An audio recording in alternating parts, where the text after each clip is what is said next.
Today we will discuss about an important topic of triangles for class 10, that is the similarity criteria for any two triangles.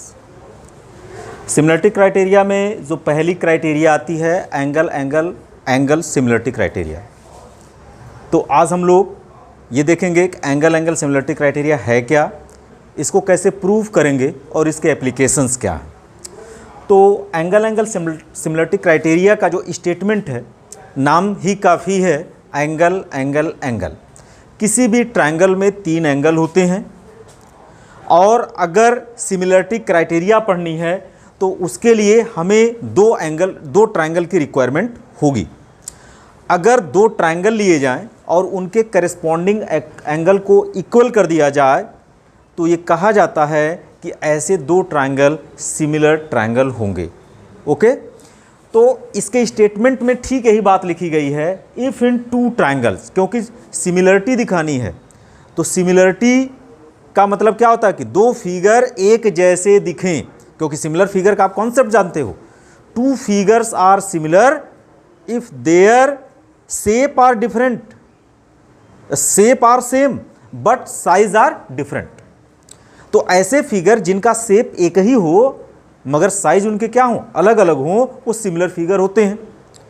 तो जब भी figures की बात करेंगे तो एक से अधिक फिगर लेंगे।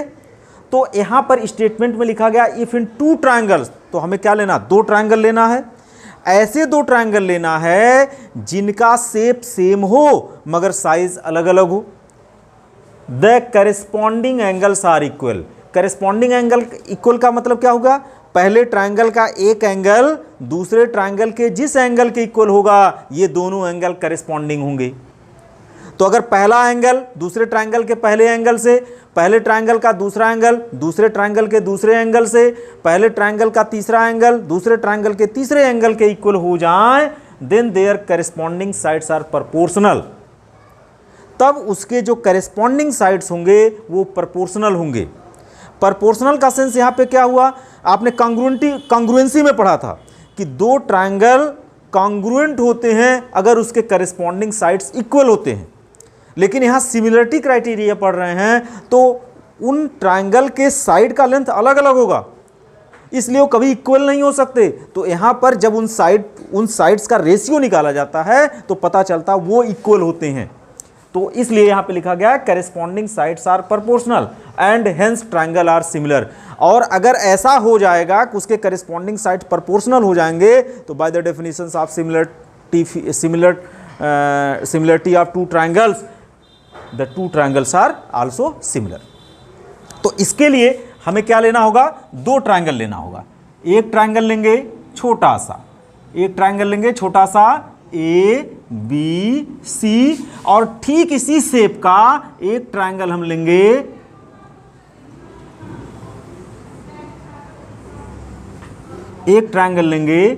PQR। ओके, दोनों एक दूसरे से शेप में सेम है मगर साइज इनके क्या है, डिफरेंट है। और हमें दिखाना है ये सिमिलर ट्रायंगल है। तो क्या दिया है, इफ इन टू ट्रायंगल्स, तो दो ट्रायंगल दिया हुआ है। तो इसके प्रूफ के लिए सबसे पहले हम गिवन स्टेटमेंट, गिवन हेडिंग डालेंगे, लिखेंगे टू ट्रायंगल्स। तो हमने टू ट्रायंगल्स कौन कौन सा लिया, एक लिया ABC and PQR। If in two triangles the corresponding angles are equal. इसने कहा कि उसके करेस्पॉन्डिंग एंगल क्या है, इक्वल हैं। तो सपोज कर लेते हैं इसका ये एंगल इसके इस एंगल के इक्वल है, इसका ये एंगल B एंगल Q के इक्वल है, और इसका एंगल C एंगल R के इक्वल है। ओके, तो if in two triangles ABC आर PQR सच दैट, क्या दिया है, angle A is equal to angle P, angle B is equal to angle Q and angle C is equal to angle R, ये दिया हुआ है। Then their corresponding sides are proportional. ये given है तो हमें उसके करेस्पॉन्डिंग साइड्स को क्या दिखाना है, प्रोपोर्शनल दिखाना है। Then we want to prove that, हमें क्या प्रूव करना है, their corresponding sides are proportional. अब देखो एंगल ए एंगल पी के बराबर है, एंगल बी एंगल क्यू के इक्वल है, तो करस्पॉन्डिंग साइड ए बी होगा और पी क्यू होगा। एंगल सी एंगल आर के इक्वल है, तो corresponding side B C and Q R होंगे और ए सी और क्या होंगे, पी आर होंगे।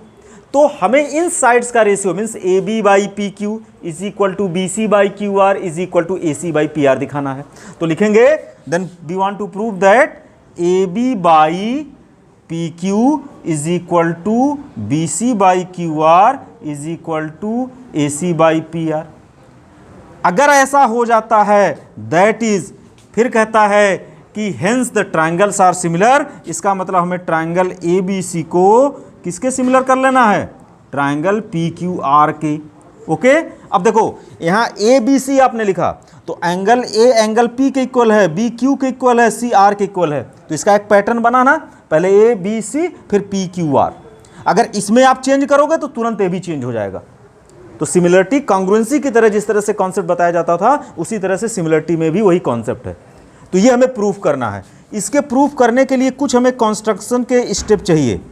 वो कॉन्स्ट्रक्शन क्या होगा, बहुत छोटा सा कॉन्स्ट्रक्शन है, क्योंकि इस सिमिलरिटी कंडीशंस को प्रूफ करने के लिए हमें पहले कॉन्ग्रुएंसी दिखाना होगा।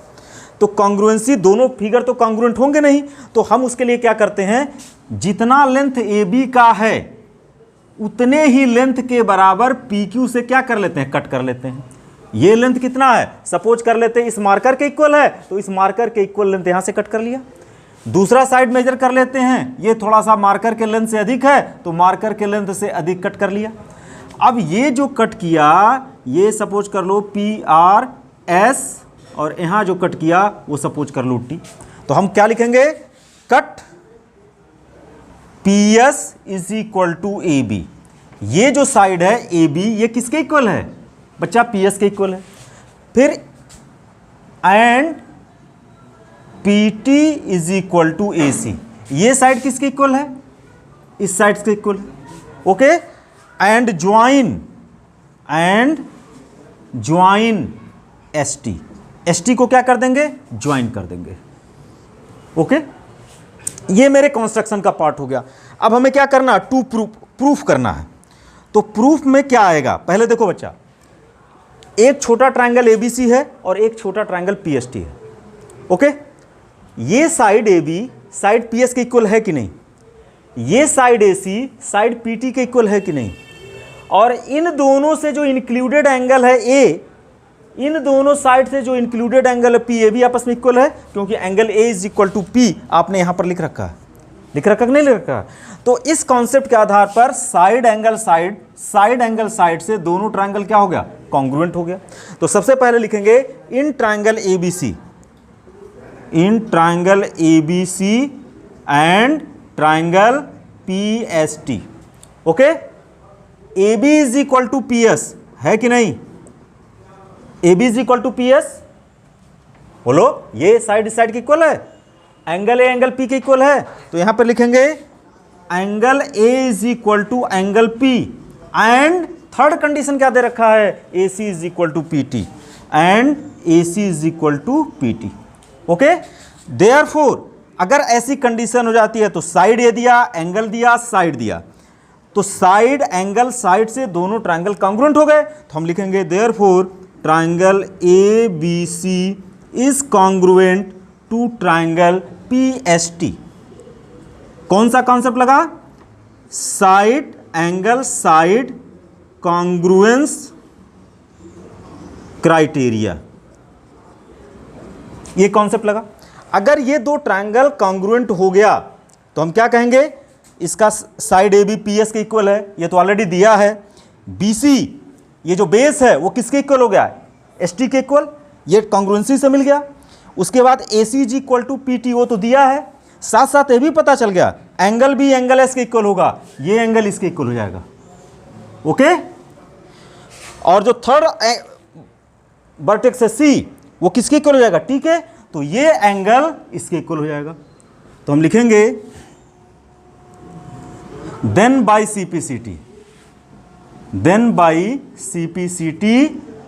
BC is equal to ST, मिला कि नहीं मिला, this side is equal to this side, BC is equal to क्या मिल गया, ST मिल गया।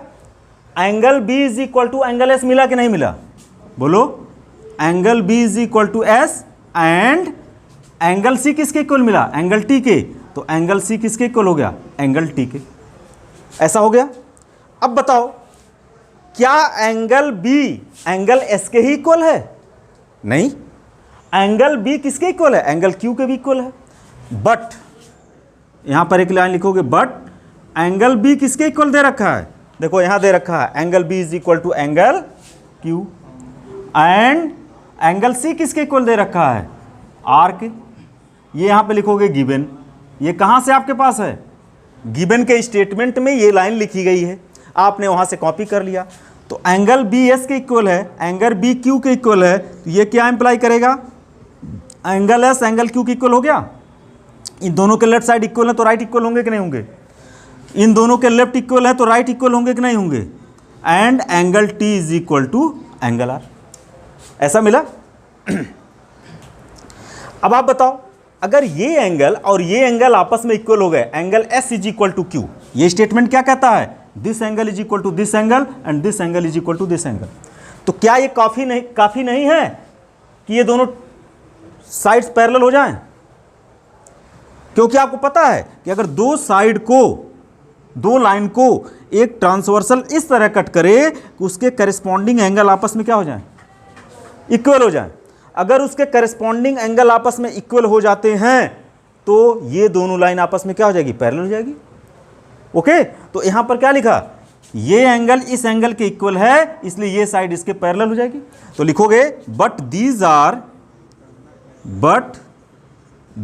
Are corresponding angles. ये कैसे एंगल हैं? करेस्पॉन्डिंग एंगल्स हैं। सो अगर ये करेस्पॉन्डिंग एंगल है तो एस टी हो गया क्या? पैरेलल किसके? क्यू आर के। होगा कि नहीं होगा? क्योंकि अगर दो लाइन को एक ट्रांसवर्सल थर्ड लाइन इस तरह से कट करे, उनके करेस्पॉन्डिंग एंगल आपस में इक्वल हो जाएं, तो ये लाइन क्या हो जाती है? पैरेलल हो जाती है। तो ये लाइन क्या हो गया? पैरेलल हो गई। तो पैरेलल कभी भी डिनोट करना हो तो हम ऐसे एरो से डिनोट कर देते हैं। साइड की लेंथ इक्वल करना है तो ऐसे छोटे छोटे मार्क हम लगा देते हैं। ओके। अब बताओ, ये साइड इस साइड के पैरेलल हुई कि नहीं हुई? तो बीपीटी साहब चिल्ला रहे हैं कि मैं भी आ रहा हूं भाई। अगर दो साइड आप किसी ट्रायंगल में पैरेलल कर लिए हो तो मेरा भी आ सकता है वहां पे। तो लिखोगे then by Thales theorem, then by BPT theorem और थेल्स थ्योरम।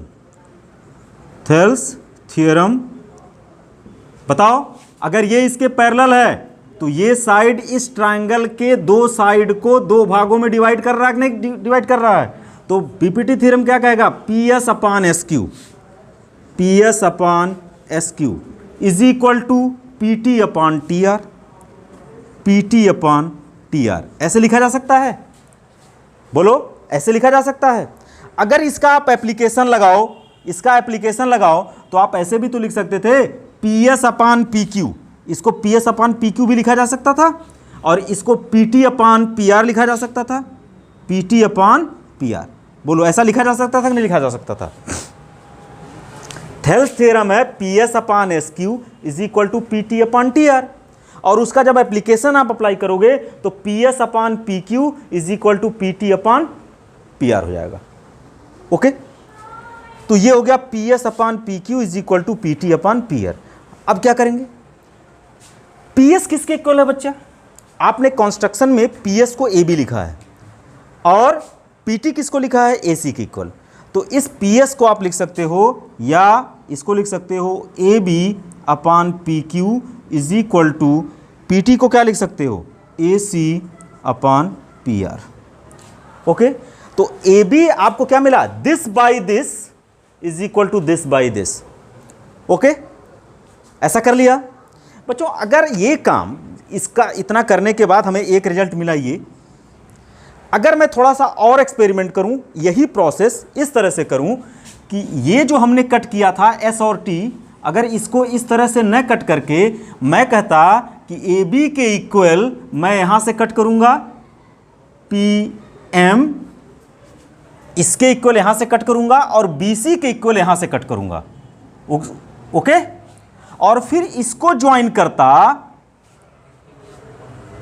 इसको ज्वाइन करता तो हमें क्या मिलता, BC upon QR is equal to BA upon QP मिलता कि नहीं मिलता। तो ये सिमिलर प्रोसेस पे जब इतना वर्क करते तो सिमिलर रिजल्ट हमें मिलता। तो इस रिजल्ट को हम दोबारा प्रूफ नहीं करेंगे क्योंकि आपने सेम प्रोसेस अप्लाई कर रखा है। तो अगर ऐसा प्रोसेस प्रूफ करने में आ जाए कि सेम प्रोसेस को रिवाइज करना पड़े तो वहां पर लिख देते हैं सिमिलरली। सिमिलरली हम क्या प्रूव कर सकते हैं कि ये जो AB अपान आपने PQ दिखाया था, आपने पहले क्या दिखाया था, ये S था और ये क्या था, T था, ऐसे दिखाया था। आपने दिखाया था AB upon PQ is equal to AC upon PR दिखाया था। इसी तरह से आप दिखा सकते थे AB by PQ is equal to BC by QR। ये इक्वेशन 2 हो गया कि नहीं हो गया।